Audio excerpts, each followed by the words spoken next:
Good morning. Today we're going to make a coiled pot, but it's going to be more of a bowl. We're going to use an actual bowl for the form, and this is one that was done using a coil, and this coil has got several different designs in it. It's got a vertical shaped coil, a snail shaped coil, a marble shape, and they're all put together, smoothed on the inside. It was created by forming it inside an actual bowl form. Here's another one that was done.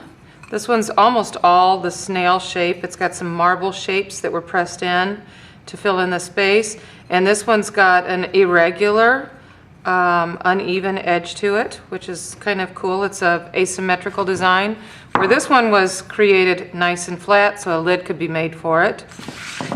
Here's another one. This one's a little bit hard to see because of the glaze. It's very symmetrical. It's got a snail-shaped coil and the little marble shapes, and then it's ended at the top with one coil that goes around the top. There's two different colors of glazes.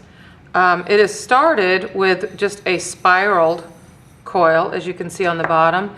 And this is one a student did by creating a small bowl shape with just a basic coil. And then once it was somewhat dried and removed from the bowl shape, another, like a foot made out of coils, was added to the bottom.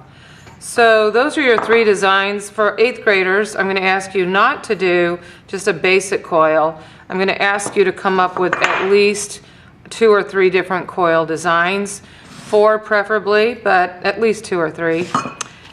You will pick a bowl for your first project about this size. I would like for you to do a larger one, but for your first bowl, I would like it to be at least this size, excuse me. And it's going to be wrapped in a plastic trash can bag. And you just cover the plastic bowl with a plastic bag. Pull it kind of tight like this, because your coils are going to go inside, and you just kind of press your hand down like this. What you want to avoid is having big lumps of plastic on the inside. This is going to go on the outside. So we're just going to kind of put this aside for right now. And when we first start, I have students start with a square of clay about this size. You can see in my hand about how big it is. And they're going to roll them into coils on the first class period so that they all fit inside a Ziploc bag. I recycle everything, so I have students just put a sticker on with their first name, and they have to fit inside a Ziploc bag. So as they're rolling the coils, I have them lay them out on a plastic sheet, fold the sheet over, and at the end of class when they're finished, they just slip them inside the plastic Ziploc bag, press all the air out of them, and I tell them to be sure not to let any of them stack one on top of the other. And if possible, if they can move them around so that there's a little bit of space in between, that's a good idea.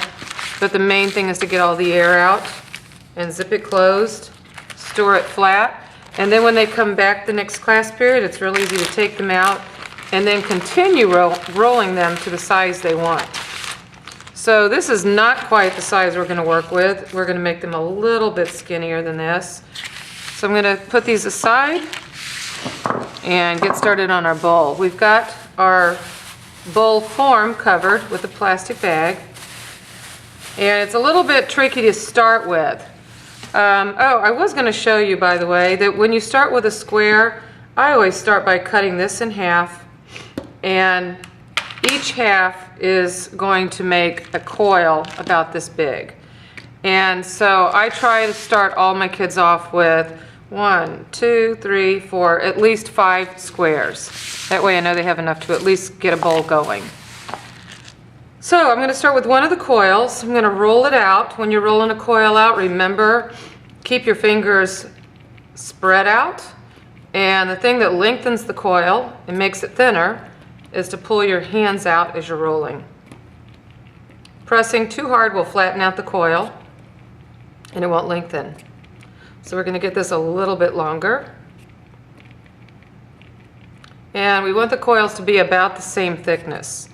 So as soon as I have this the thickness that I wanted, I'm going to fatten this one back up right, When you get a coil that gets a little bit thin in one spot, you can push the clay back together and then press that together to kind of mend it,